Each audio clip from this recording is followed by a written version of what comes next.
You think if a nuclear weapon ever goes off near your city, the blast decides everything. It doesn't. The blast is dramatic, loud, final. The real killer is patient. It rides the wind, settles on your roof, clings to your jacket, and waits for you to do something careless. It's not the bomb that finishes most people who survive the initial flash. It's fallout and the math of exposure that almost nobody understands. Here it's what nobody tells you. If you are far enough from ground zero to still be standing, your survival becomes a physics problem. And physics, unlike panic, can be managed. Fallout is not a glowing mist drifting like something out of a bad movie. It's pulverized earth and debris sucked into the fireball, irradiated and lifted miles into the atmosphere. As that column cools, particles fall back down. The heavier ones drop first near the blast site. The finer dust can travel dozens or even hundreds of miles downwind. The dust emits gamma radiation, and gamma radiation doesn't care how brave you are. The first survival insight is brutally simple. Time is your shield. Radiation intensity drops rapidly in the first hours after detonation. Emergency planners use a rule of thumb often called the 7-10 rule. For every 7-fold increase in time after the explosion, radiation levels fall to roughly 1/10 of what they were. 7 hours after the blast, the radiation might be about 10% of its 1-hour level. 49 hours later, roughly 1%. That decay curve is why the first 24 to 48 hours are sacred. If you can dramatically reduce your exposure during that window, your odds change completely, which leads to the second insight. Shelter is not about comfort, it's about mass. Gamma radiation weakens as it passes through dense material. Concrete, brick, packed earth, thick bookshelves, even containers of water, all of it absorbs part of that energy. The more material between you and the fallout outside, the lower your dose. A basement is ideal because soil itself is an excellent shield. If you don't have one, you move to the most interior, lowest part of the building. Center rooms, hallways without windows, stairwells. In multi-story buildings, avoid the top floor where fallout can accumulate on the roof, and avoid street-level windows where radiation from nearby ground can reach you more directly. This works because radiation intensity decreases with shielding thickness.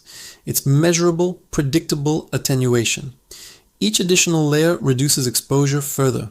You're not hiding from an invisible monster, you're stacking matter between you and a source of energy. Now here's the mistake that quietly kills people: leaving too soon. After a few hours inside, your brain starts negotiating. Maybe it's fine now. Maybe I should check the car. Maybe the worst is over. But radiation exposure is cumulative. It adds up minute by minute. If you step outside during peak fallout because you're restless or curious, you're trading patience for dose. And dose determines whether you experience mild nausea or catastrophic organ failure days later. The third insight is about contamination on your body. If you were outdoors when fallout began descending, and you often won, just see it immediately. Those particles are now on your clothes. Radioactive dust, sitting inches from your skin, continues irradiating you. Removing outer clothing carefully can eliminate the majority of external contamination.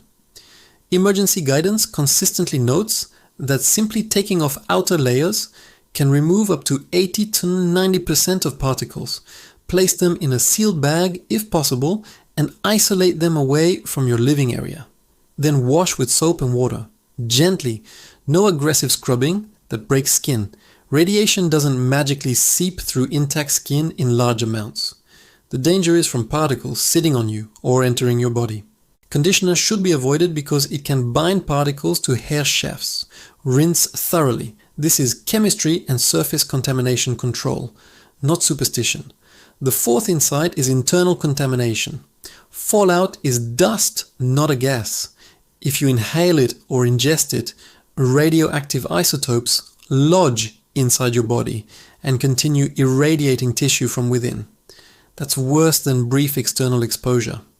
During active fallout, or when moving through contaminated areas, a properly fitted N95 or better mask can significantly reduce inhalation of particles. It does not block gamma rays, but it reduces what enters your lungs. Keeping food covered, consuming only sealed supplies, and washing hands before eating become life-preserving habits, not hygiene preferences. Sealed food and water are generally safe because fallout contaminates surfaces, not the inside of factory-sealed containers. Canned goods, bottled water, unopened packages, those are lifelines. But open water sources, rooftop tanks, exposed gardens, those are vulnerable. Filtering visible particles can help if contamination is particulate, but standard home filters do not remove dissolved radioactive isotopes. This is why stored, sealed supplies matter more than most people think. Now let's talk biology, because the body doesn't negotiate either. Acute radiation syndrome depends on dose. At higher exposures, nausea and vomiting can occur within hours. The shorter the time to onset, the higher the likely dose. There may be a deceptive latent phase where symptoms improve temporarily before bone marrow, suppression, immune collapse, and gastrointestinal damage emerge.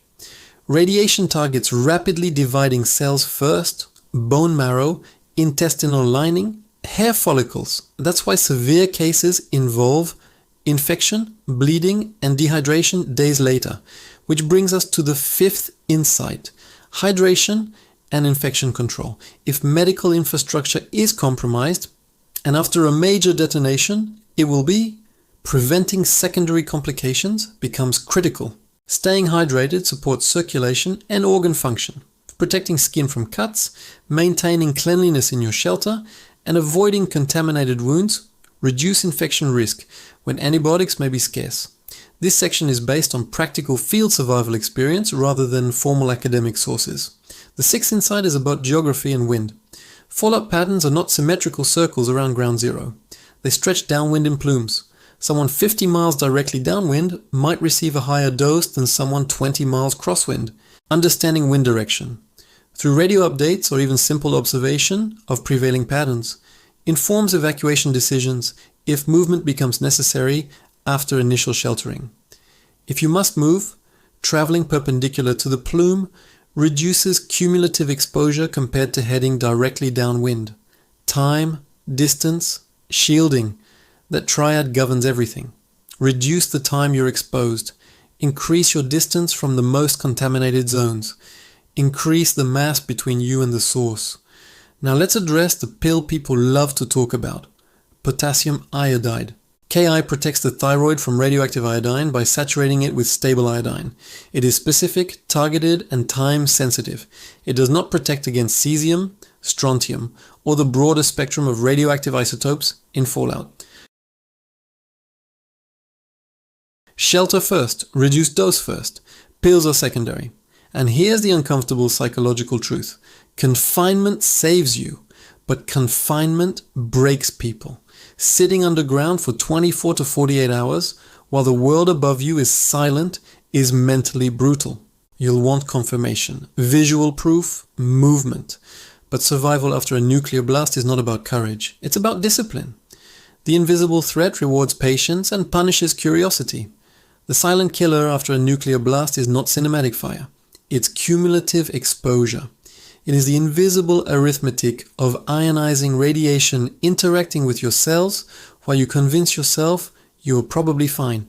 It's the dust on your doorstep that looks harmless and isn't. If you survive the initial explosion, your fate hinges on whether you respect physics, whether you understand decay rates, whether you trust that walls matter, whether you stay put long enough for radiation levels to fall dramatically. The bomb is chaos, but fallout follows rules. And rules can be leveraged. You don't beat radiation with heroics, you beat it with mass, time, distance, and restraint.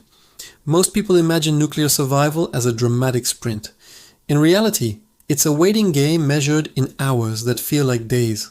The ones who make it aren't the loudest or the strongest. They're the ones who understand that the real enemy after the flash is invisible, predictable, and governed by laws that don't care about your emotions. The bomb explodes once.